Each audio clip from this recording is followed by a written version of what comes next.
Order City Council meeting, 10 August. Can we have a roll call? Ms. Adams? Mayor Clea McCaw. Present. Mayor Pro Tem Carolyn Humphrey. Present. Councilmember William Benning. Present. Councilmember Gregory Johnson. Present. Councilmember Angelica Landry. Present. Councilmember Marta Messmer. Present. Councilmember Mark Rodriguez. Present. Mr. Mayor, you have a quorum. Thank you, Ms. Adams. We'll have our invocation tonight by Pastor Randy Youngblood of the Thunder Mountain Community Church. And then after he concludes the prayer, we have our Pledge of Allegiance by Mayor Pro Tem Humphrey. Please stand.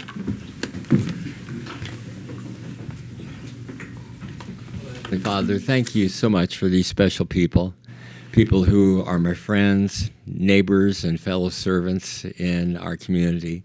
There isn't one of us who exercises authority on earth that didn't come from you, so I pray that you would grant us the humility to recognize the source of that authority so that we would, in this political climate, that we would be able to lay down our own agendas and work together for the good of the community. And I pray that whatever is on the agenda this evening, that you would grant the council wisdom so that when the evening is over, they will know they've exercised their authority well. And I pray this in the name of Jesus. Amen. Amen. Please join me in the pledge. I pledge Allegiance to the flag of the United States of America and to the republic for which it stands, one nation, under God, indivisible, with liberty and justice for all.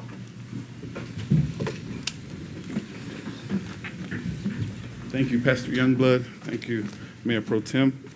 Go to our first item number one, Councilwoman Landry. Thank you, Mr. Mayor. I move that the agenda for the regular city council meeting of August 10th, 2023 be approved. Second. Been properly moved, second. Any questions, comments? Everybody ready for the question? All those in favor? Aye. Opposed? It's passed. Thank you. We'll go to our next presentation by Michael Horik. Sorry about that, sir. Welcome. Thank you. You guys hear all right? Yes, sir. Often mispronounced, so I don't take offense by it. It is Mike Herrig, though. Eric. Sorry. Heinfeld and Meach. So I was here about a year ago to talk about the prior year's report. This is going to seem probably very similar to that presentation.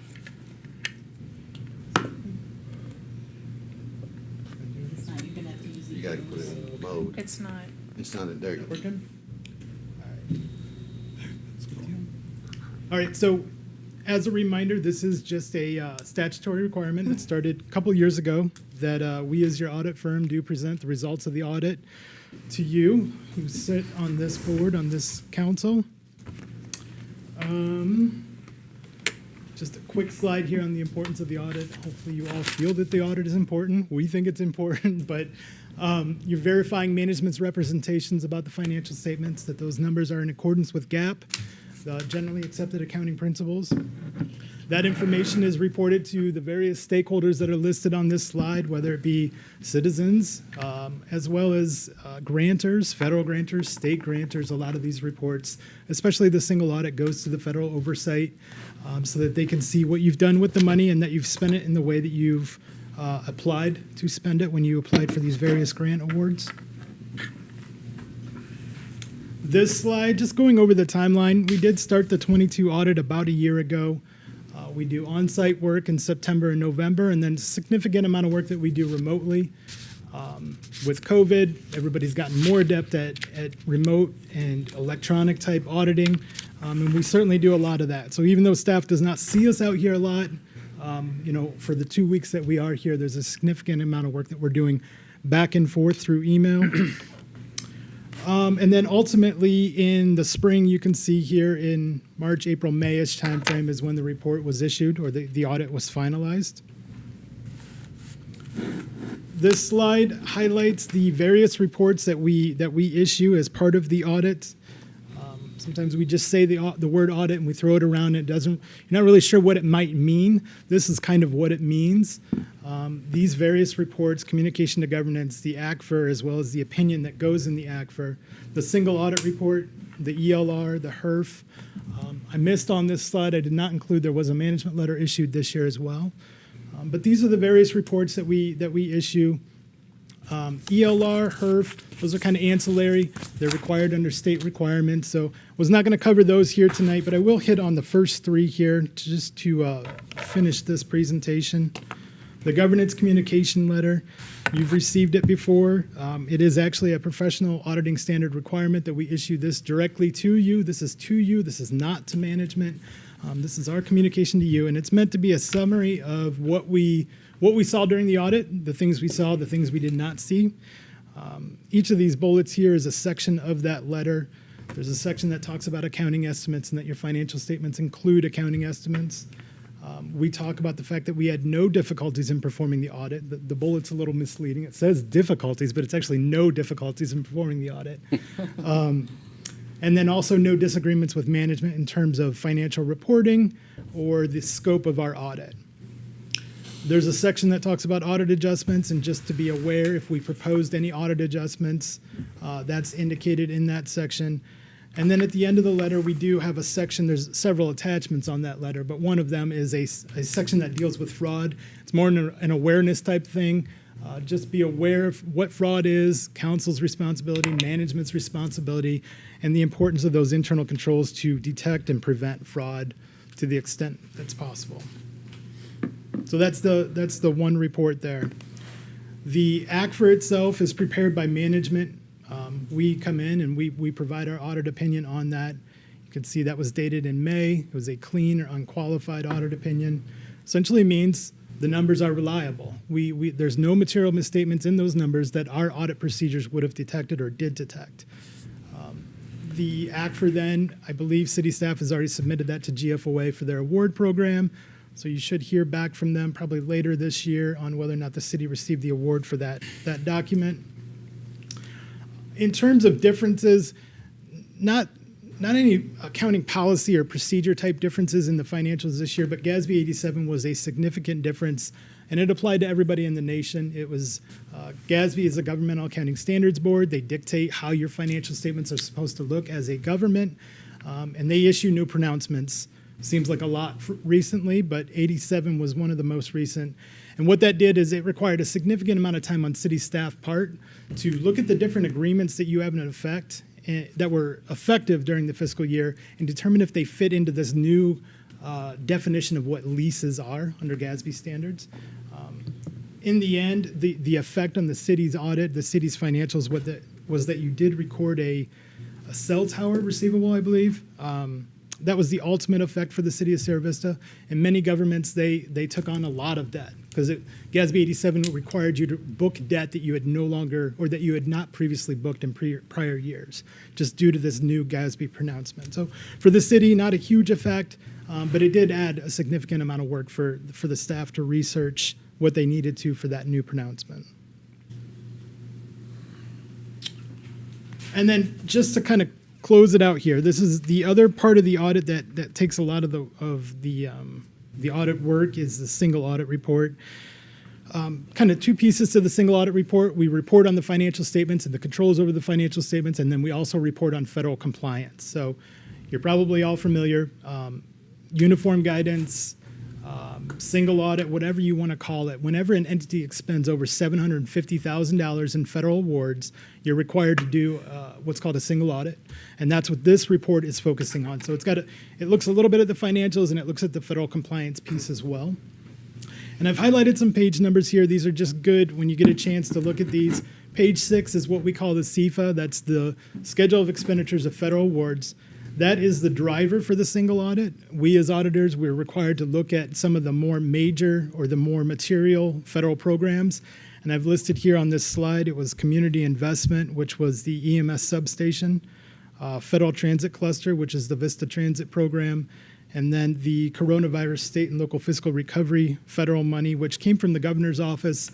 And I believe that was for firefighter salaries and benefits. So those are the three major programs that we looked at. But that page 6, you can see that you get a multitude of different federal grants and awards that you expend every year.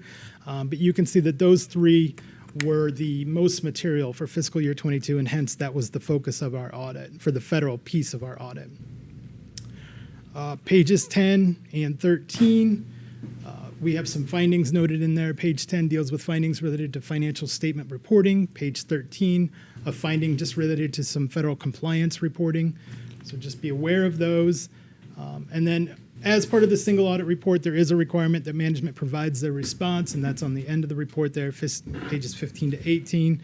Just an opportunity for management to demonstrate that they understand the finding, they recognize the finding, and that they've got a plan going forward on how they will address the finding. So that's it. That's the short and sweet version of the fiscal year 22 audit. I do want to close by just saying thank you to everybody at the staff that we work with directly. We ask for a lot of information, and then we ask for more, and then we ask questions about the information they gave us. So an audit is kind of ongoing.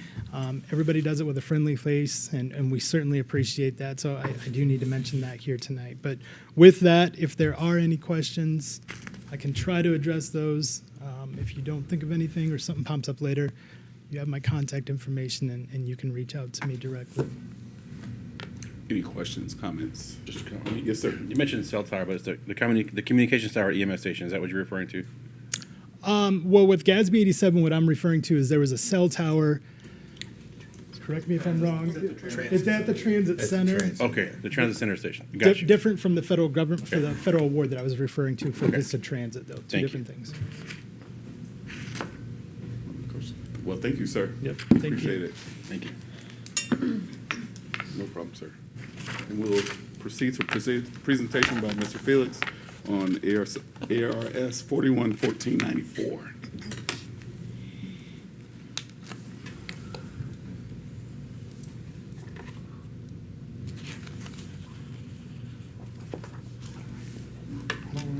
Bottom right. Right there. All right, come on. Bottom right. There we go. Work too. No, there we go, yes. Do math. Military right. Mayor, members of council, as part of the law that went into effect with the auditors needing to present their audit report at a regularly scheduled council meeting, our wonderful state legislature also came up with the rule based off an incident that happened back east that the governing body shall apply compliance with ARS 411494, which states that we are not to fund or force any employee to go to a training that assesses blame based on race, gender, and so on. There's been no instruction of how we're supposed to do this, no guidance on what you're supposed to do to certify, but what we've done in working with audit with the city attorney and others is basically do a presentation to say, we've looked at it, personnel monitors it, and our department heads certainly have better things to be spending their training budgets on than any sort of training like this. Training budgets are tight. We have important things that people need to do, certifications they need to do their job, certifications for their own health and well-being, pesticides, EMS, fire, things like that. That's where we spend our money on. As of course this says it has nothing to do with sexual harassment, that's different. But no one in here and no staff member would ever send an employee to any sort of training that would qualify for this. So the presentation here is just to say that we have not done that. We have not seen any cases of that. And we would not be doing that because we don't have the money to do it, nor the inclination to do this. Be happy to answer any questions you may have. Questions, comments? Thank you, sir. Proceed, city manager's report, sir. Thank you, Mayor McCaw, members of the council. First, I want to thank Michael and Heinfeld and Meach for performing their audit services for the city of Sierra Vista. They've been longstanding partners with us through the years and do a great job. an audit of a municipality is a little different than, say, the IRS auditing you. They're here to help us identify potential problems that we may have had during the course of the last year, or identify areas where potential problems could arise, and recommend solutions, and help us identify and implement those. So it is a partnership, and we do appreciate them and the work that they do. I also want to thank David and his staff for coming up with yet again another clean audit, and I'm sure another CAFR award is on the way to the city as a result of their work. So that's appreciated as well. Your upcoming meetings, you have a work session scheduled for Tuesday, August 22nd, 3 p.m. here in the council chambers, and of course your next regular meeting is scheduled for August 24th, 5 p.m. also here in the council chambers. Just a few items for you tonight. As we mentioned Tuesday, the Real-Time Crime Center project in the police department should be finished by August 25th, and Chief Heiser will be happy to arrange tours for you. I think it's really a step forward for us in terms of law enforcement in the community, and a great project. So I think you'll have an interest in that. This morning I attended the Joint Powers Authority Board meeting for CCOM. Was well attended, and two main items that came out of that. First, we welcome Bisbee and Wilcox aboard as members. So my colleagues, Mr. Pauken and Mr. Blaschke, are now on the board, and it's now a 6-member board as opposed to a 4-member board. So that's great, and we're hoping to work on City of Benson as well, and then our agreement to have mutual aid with the City of Douglas is almost in place. So CCOM is moving forward. And the other item of interest is the board voted to extend a contract for permanent employment to Ms. Tammy Jo Wilkins as permanent director, and that contract should be voted on at the next JPA board meeting. Finally, as I mentioned Tuesday, our sales tax report, most recent one, was not as robust as we would like to see. While it was up just over 3.3%, the retail sector was only up $1,300 or 0.08%. So a flat sales tax report. So we're hoping it's the summer doldrums, and again, we'll keep our eye on that. But we've seen some pretty strange fluctuations in the sales tax numbers, so it bears watching in the future. And that's all I have tonight. Thank you, Mayor McConnell. Thank you, sir. Any questions? Yes, ma'am. Did you have a chance to ask, and I wish he was still here, he just left, Mr. Felix, to look into the May? Remember the mayor of Cananea had told us that the workers at the mine got those big bonuses? Yeah, he is at aware of time? that. I don't have the numbers yet, but Because that might explain why it just suddenly jumped. maybe. Because it's a lot of money that It was they- kind of strange because we had 2 good months in a row. So, I don't know if that would have explained all of that, but he is aware of that and is Okay, looking into it. just And so curious. when I find out, I'll certainly you. let you know. Right. Questions? None? Thank you, sir. See, item number 2, Councilwoman Messmer. Thank you.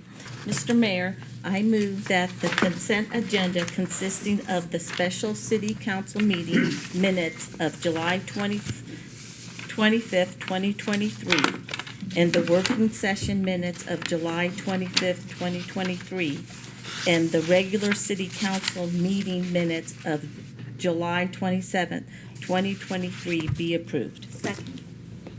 Been properly moved in second. Are there any questions, comments? Everybody ready for the question? All those in favor? All those opposed? Item number 3. Councilman Rodriguez, sorry about that. Thank you, sir. Mr. Mayor, I move that the ordinance 2023-007, fiscal year 2023-2024, property tax levy not to exceed the .1056 per each $100 on the assessed valuation of all real and personal property in the city of Sierra Vista subject to taxation be approved. Second. Been probably moved second. Ms. Jen, staff report. Mayor and members of council, in accordance with state statute, the city held a public hearing on the FY24 primary property tax levy July 27, 2023. There have been no public comments. With council's approval of the ordinance today, the rate will be set at .1056 per $100 of assessed value, which will generate an estimated $382,261 this fiscal year. This will finalize the budgeting process for fiscal year 24. Excellent. Questions, comments for Ms. Jen? I'd point out that everyone should be paying around the same amount that they paid last year. Yes. Yeah, okay. Yes, sir. I was gonna say the same thing, and it's a detriment to, or it shows our budgeting process and how good it is. Since I've been on council 5 years now, we haven't raised our tax levy since I've been on council, so it shows how good our budget process is, and the audit does too, so I was really impressed, but, you know, I appreciate that we can come in, not raise taxes, and keep things what they are, even with what's going on in the economy right now. Right. Thank you, sir. Any others? Yes, sir. Just a quick comment. Just to look forward to the years coming up. Got to keep in mind we're also going to lose $500,000 on rental taxes. Don't even want to talk about that. Got to come yet. from somewhere. Just keep that in mind. And wait until they try to take away some sales tax on food. So, Keep it in perspective. That's all I got. Yes, sir. We're going to cross that bridge. yeah, we will. All right. Ms. Jen, thank you. Thank you. No more comments? Everybody ready for the question? All those in favor? Opposed? It is properly moved. And go to our next, Councilman Johnson. My pleasure. Mr. Mayor, I move that Resolution 2023-061, a funding agreement with the Arizona Department of Emergency and Military Affairs in the amount of $108,000 for the purchase of 5 P25 compliant in-car dual band radios and 8 grappler devices with associated installation cost and replacement nets be approved. Second? Been properly moved in second. Staff report. Chief. Good afternoon, Mayor and members of council. The purpose of this resolution is to formally approve acceptance of the funds in the amount of $108,000 from the Arizona Department of Emergency and Military Affairs. The 5 in-car radios that we'll be securing with this funding will help our day-to-day communications when they're installed in the vehicles, and we're monitoring pursuits and communication with other entities. These vehicle radios are dual band radios, so they're actually going to enhance our communication abilities. The grappler devices are new. They're not something that we have possessed yet here at Sierra Vista Police Department. The only agency currently in the area that has them is the Highway Patrol. But we have seen them firsthand how effective they are at safely ending vehicle pursuits. And so when we acquire these items and get the training on how to deploy them, we will be using them to safely end some vehicle pursuits that we're seeing fairly regularly. And so these will also help directly with public safety. I'd be happy to answer any questions. Thank you, Chief. Are there any questions, comments? Yes, sir. Go ahead. Oh, you know. Oh, I thought you had to- Just Yes, sir. comment. Obviously, we have all the agencies in the town do a really good job of keeping the chases out of town. Yeah, obviously, yesterday we had one in town. Yes, sir. Caused some property damage. Went through a fence, people's backyard. Not to say that a grappler could have helped it, but it could have been a resource to have. And hopefully, these won't take long. I know they're on back order, like we mentioned during the work session. So, it would be a nice tool to have in the city to hopefully help from, those chases that unfortunately make it through our city. Yes, sir. But it's definitely a good tool I hope to see on the streets that we have as soon as possible. Excellent. Any other questions? Everybody ready for the question? All those in favor? Opposed? It is passed. We go to our next item number 5, Councilman Benning. Thank you, Mr. Mayor. I move that ordinance 2023-008, amendments to Chapter 94, Section 94.03, park hours of the Code of Ordinance be approved. Second. Second. Properly moved and second. Staff report. Ms. Wilson. Thank you, Mr. Mayor and members of council.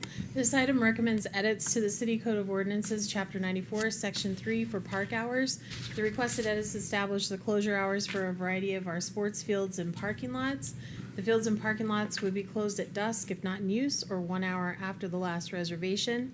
It will also establish closure hours for pickleball and tennis courts between the hours of 10 p.m. and 5 a.m.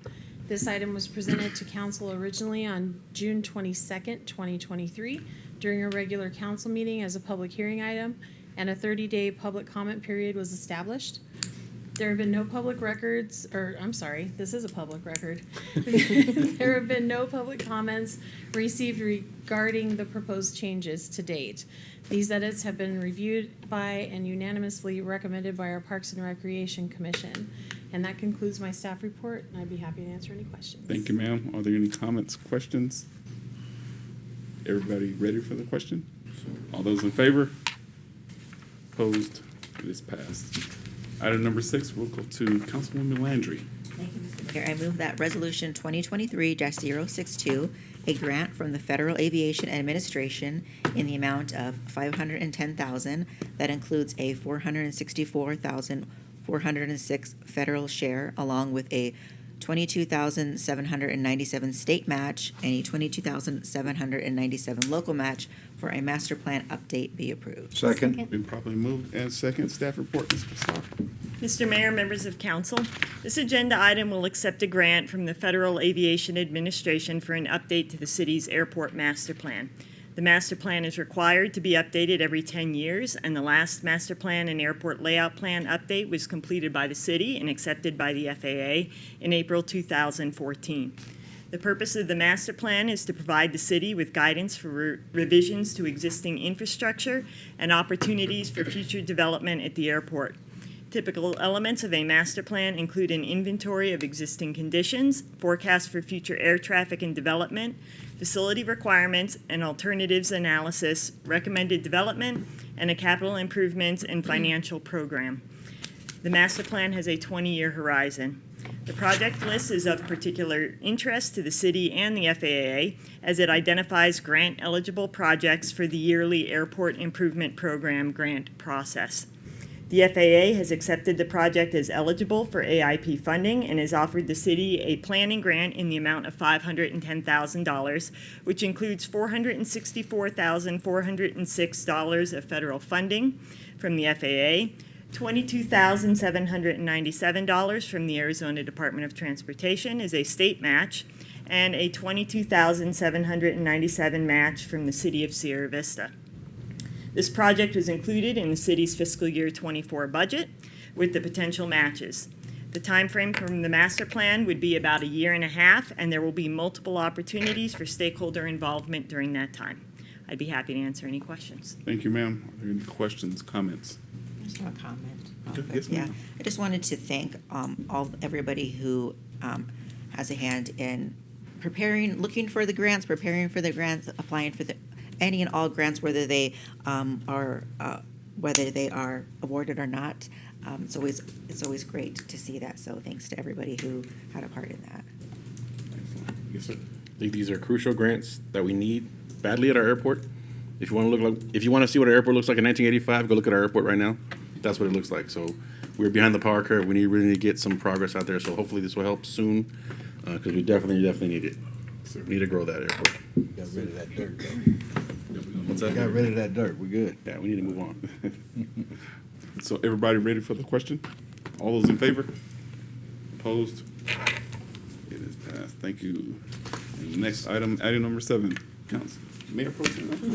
Thank you, Mr. Mayor. I move that Resolution 2023-063, Proceedings of the Industrial Development Authority of the City of Sierra Vista regarding the issuance of its education facility revenue bonds, Champion Schools Project, Series 2023, in the amount not to exceed $35 million be approved. Second. Been properly moved and second. Staff report, Mr. Salvini. Slania. There you go. Thank you, Mr. Mayor, members of the council, and city manager and staff. I am Michael Slania, counsel to the Sierra Vista IDA. We are bringing this matter before you as a matter of statutory requirement. The city council must approve, as you know, and have done before for other Sierra Vista IDA revenue bonds. This is a charter school that is already up and operating at these locations. They have been leasing the locations. They are looking to buy those locations. So all of the planning, all of the zoning, everything is already in compliance. This is a financing so that the school can move forward with the acquisition of their school sites. These will be publicly offered.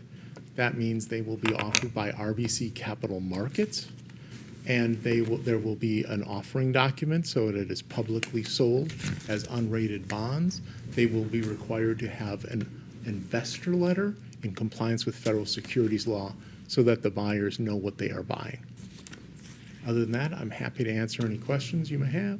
Thank you, sir. Are there any questions? Council? Ready for the question?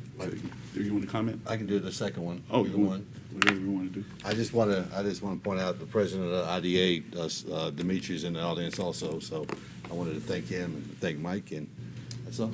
Yes. Well, thank you, Mr. Simonton, for being here. And everybody ready for the question? I love you. All those in favor? All those opposed? Passed. And we go to item number 8, Councilman Rodriguez. Right, thank you, Mr. Mayor. Mr. Mayor, I move that resolution 2023-064, proceedings of the Industrial Development Authority of the City of Sierra Vista regarding the issuance of its charter school revenue bonds, Delta Academy Charter School Project, Series 2023, in the amount not to exceed $30 million be approved. Second. Been properly moved in second. Staff report, sir. Mr. Mayor, members of the council, this one is a slightly different one. Same concept that you're approving the proceedings of the Sierra Vista IDA. However, this is a charter school located in Nevada. Under the Arizona Industrial Development Financing Act, Sierra Vista IDA, just like all of the other IDAs, can act in-state or out-of-state. This is a 501c3 nonprofit charter school. Therefore, and under the federal tax law, we had to both hold a public hearing here in Sierra Vista, which Mr. Morrow on behalf of the Sierra Vista IDA held, and there will be a public hearing held in North Las Vegas where the school will be located.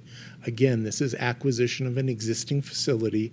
They have been leasing the site already, so they're looking to purchase the site. So again, it's allowed under the IDA Act.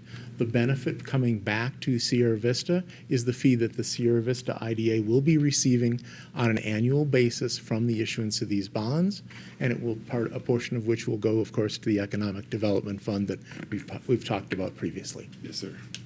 Yes, sir. Thank you. Yes, ma'am. Just because it was this one is about 20,000 a year, the IDA, and then 20 for the last one. Correct. 24,000. I can't give you an exact number because you're issuing, the resolutions refer to a not to exceed number. The actual bond issue, the amount will be based on the final amount of the bond issue that is issued. Okay, thank you.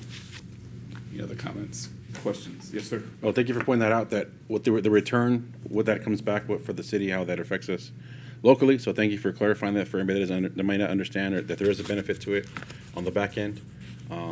I'd love to see one day maybe where we're at in the past few years, how much you guys have been able to do, what you're going to do with those funds. That'd be a cool roll up to see one day. Yeah. Sir. So if you haven't been out there, and if you want to talk about it, I'll let you, but if you haven't been out to the Economic Garden Center, my God, I can't talk tonight.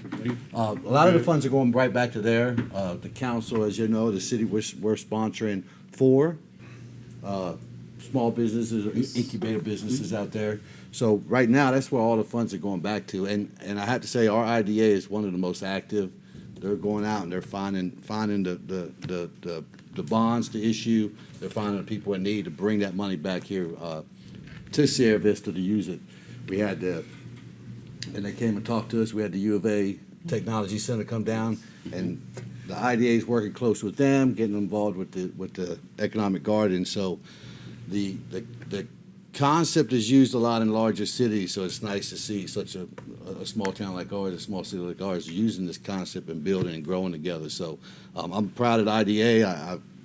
It's great work with Mike and Dimitri and Frank and the rest of the board. So if you ever want to come to a meeting, normally we have them on Zoom, but if you want to come out and take a tour of the Economic Garden Center, I know Dimitri would be happy to host you out there. It's a pretty neat facility. Excellent. But that's where most of the money right now is going back to. Yep. Excellent. Dimitri, thank you. Do an outstanding job. Outstanding. Does he want to talk? No, he doesn't want to talk. He don't want to say nothing. So we won't put him on the spot. Again. Everybody ready for the question? All those in favor? Opposed? Thank you, sir. Thank you. Now we go to call to the public. There are no call to the publics tonight. That young man right there. I think he has. I thought he pulled a sheet. He did. The young man behind Dimitri. I don't think, No. no. He pulled a sheet. You might want to ask him. He pulled a sheet. Did the young man in the green pull a sheet for a call to the public? He's like, not me. You may have gotten an agenda. Oh, They're did right you? next to the Okay. call to the Oh, public okay. forums. Got it. You got us excited. I thought you were gonna say something. Yeah. You can if you want. I would like to put Dimitri on the spot, though. You have a guest here that you would like to introduce to the council? Yeah. To the dais? Nah. So I just want to afterwards. introduce Mateo. He's going to be coming on as our junior board associate. We're really excited to get the youth involved, and we want to make sure that they feel that they have a vested interest in the decisions that we're making that are going to shape their future, right? And this is an effort that we're undertaking as a retention effort. We want to make sure that the youth see where they fit in our community and that we are doing things to invest in them and support them. And so as part of that, he'll be overseeing the Young Entrepreneurs Academy that we're looking to bring in, as well as our support for FBLA, DECA, and other things that align with entrepreneurship and technology in the community. So, All right. sis? Yeah, excellent. Hello. Hey, Mateo. How you guys doing? What's your last name? Luna Borges. Got it. Sorry, Luna Borges. Luna Borges. Yes. Okay, got it. Thank you, sir. Thank you, Mateo. I call him Mateo. All right, then we have comments. Start with Councilman Benning. Thank you, Mr. Mayor. I'll be really short and brief, I swear. Pastor Youngblood, always a pleasure to have you come out here and bless us. It's the highlight of my night when you come on out here. And if you haven't been to Thunder Mountain Church and check them out, go out there to see what they're doing out there. They got a good facility, good leadership, and a good place to worship. Again, I want to say thank Mike and Dimitri for showing up and coming out. And Mateo, welcome to the IDA. We'll talk after this, but welcome. And Mr. Mayor, that's all I got, sir. All right, sir. Thank you. Councilman Johnson. I have nothing to report, Mr. Mayor. Mine is shorter than Benning's. Thank you, sir. We'll go to Councilwoman Landry. Thank you, Mr. Mayor. I just wanted to ask for help from anybody in the community who may be willing to foster any cats and/or kittens. There's an urgent need for that. The Cochise County Humane Society and the Friends of the Sierra Vista Animal Shelter. You can contact them if you're looking to do that. There's all kinds of different options for you, temporary options if you want to just do it to try it out. Maybe it could be just a few weeks, just to check that out with them. They provide the food and supplies; those are covered. So if that's something that's maybe holding you back, don't let that hold you back. Recently there were a couple pregnant cats that were euthanized, not in our shelter, but in a shelter. I realize that we can't save all the animals in the world, which would be nice if we could. But we can. One of the things that we can do is to do our part in spaying and neutering them. I know that it can be kind of pricey. One of our male dogs, it was over $1,000 because he had some complications. So that is a pretty big cost. But the Friends of the Animal Shelter and other organizations, they do offer vouchers and other support that helps cover spaying and neutering to make it very affordable if you're not able to do that, or if you know anybody that maybe be interested in that. They do have that comes out, a limited number every once in a while. One of the great things about adopting from the shelter is that the animals already come spayed and neutered, so that's one expense that you don't have to worry about at all. So I do urge you to, if you would like to, or if you're interested, to reach out to find out more about fostering these animals and or sharing with anybody out there that could help. Any little bit can help. Animals do add so much to your lives. So I just wanted to share that out. Thank you. Thank you. Thank you, ma'am. Go to Councilwoman Messmer. Thank you. So this morning, we, some of the council members and the mayor went to, it was Sports Tourism and Film Authority that is coming to Cochise County in our area. So it was very interesting how they are trying to bring, I guess it's called the Cactus League, and trying to bring that closer to Warren Ball Field, or actually here in Sierra Vista. They did a tour with Laura Wilson, and they were very impressed with our sports facilities. So it was a really great meeting, and knowing that everything we've done is going to come back to us. You know, we just have to work on that tourism a little bit. So we'll be coming back, and that's all I have, sir. Excellent. Thank you, ma'am. Councilman Rodriguez. Thank you, sir. I just want to give a shout out to Animal Control this week. I saw Officer Schultz and Officer Munt out there rescuing an injured hawk right off 7th Street. I was on my way home for lunch, and I just saw them running through a ditch with a big net, and I was like, whoa, I got to see what this is about. So I pulled in to see what was happening, to see if they were okay, because I saw them in and out of the bushes and cactus, and I was, and luckily there was a guy from Liberty Utilities right there also spectating. He gave me the rundown of what was happening. So it was an injured hawk that had been in the area. In a ride-along I did previously in the week, there was a call for an injured hawk at Tompkins Park. So it's probably the same hawk that's been hanging around that same area, kind of limping along with one wing injured. So they got him. So it was a battle, and I watched the whole battle. I'm very proud of those two animal control officers. They did very well that day. So I'll send the pictures to their boss. I took some pictures for them. Also want to thank some local businesses that have been doing things for schools. They've been giving free haircuts that I've noticed out in the community. Juan's Barber Shop and Ginger Salon have done some back-to-school things. They've been to schools to do free haircuts, and I love to see that. Also, speaking of free haircuts, coming up on next Friday, August 18th, is the Cochise County Veterans Stand Down. And that's going to cover things like benefits, mental health services, picture IDs, free haircuts as well, any kind of employment assistance, things like that. And that's happening at the Ethel Berger Center on Friday, starting at 9 a.m. Also the same day as the Superintendent Roundtable for Education. That day is very important. Education all throughout Cochise County. So if there's any issues you want to bring up or listen to that roundtable discussion, that's happening at the Herald Review Building on Friday at 8:30 to noon. I was able to see some canine training yesterday on Fort Huachuca. It was great. It was all the canines in the area. So there was CCSO, Benson, Fort Huachuca, and obviously our SVPD canines out there doing training on the fort. And they do this on most Wednesdays. They go and travel around the county and see how each other does training, tips, and things like that. So it was good to see the dogs out there working and just learning from each other. Some of the soldiers that were there are thinking about getting out of the Army soon. So I mentioned, hey, do some ride-alongs. Maybe we can keep them in the area because some of them are looking to go back home. They're not really familiar with law enforcement here in the area, so I mentioned they should probably do some ride-alongs. So hopefully we'll get some traction there. And then the last thing, support our youth fundraisers. They're happening right now. Sports are starting up. A lot of people are selling their fundraisers tickets. If you have an extra $10, buy one. It's that time of year, right? This past weekend, they had the big Colts Jamboree on Saturday at the football field. So this weekend is opening week. So we'll have a lot of youth football going on this weekend at our new field. The kids are excited. They love it. They can't wait to play there. So if you have an extra $10 laying around, go buy a raffle ticket because there are a lot of people are selling in our community. That's all I have. Thank you, sir. Mayor Pro Tem Humphrey. Thank you, Mr. Mayor. I wanted to thank staff for putting together the Spotlight Breakfast. I thought you did an excellent job presenting, and also I know there was a lot of background work that went into it because there was this video that was a freeze frame. What do you call that when they sped it up? Time lapse. Time lapse. Thank you.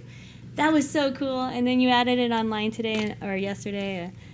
And I shared that with everybody. It's really, every day we're up here, and I feel like sometimes, you feel like the days drag, but then you look back and it all was really fast, and you see how much we accomplished in such a short amount of time, and it made me feel really proud. So thank you for all your hard work. And also, I want to remind everyone we have a council meet and greet on August 17th at 11 a.m. at the Chamber of Commerce. And actually, one more thing for the employees again. And I already shared this with Laura, but I've been going to the Cove reluctantly in the morning at like 5:30. It's Dr. Landry's fault. And everyone is so professional and nice first thing in the morning, and it's been such a great experience because if I was working that early in the morning, I don't know if I would be like, good morning. But they always are. They're always really nice and helpful, and I'm so impressed with the staff over there. So they're doing a great job. And that's it. Thank you. Oh, yes, ma'am. So I want to just give a shout out to Sharon. Your crew down at the Environmental Operations Park are just amazing. Jerry, Carl, and David. had a chance to sit down with them, and they showed me their operation. Very intense out there. I didn't understand. Now that it's an eye opener, especially going 24 hours, and they're working the overtime. So just kudos to them doing God's work out there. So I love what they do. It's kind of strange smell though. That's why it's there. Yeah, that's why it's there. And also a shout out to Haven Health. On my walks for walking on Wednesday yesterday, visited Haven Health as well as Keller Williams Realty and great Ace Hardware, Les and Kathy doing amazing work with their businesses. So with that, I think we have 1,000 online.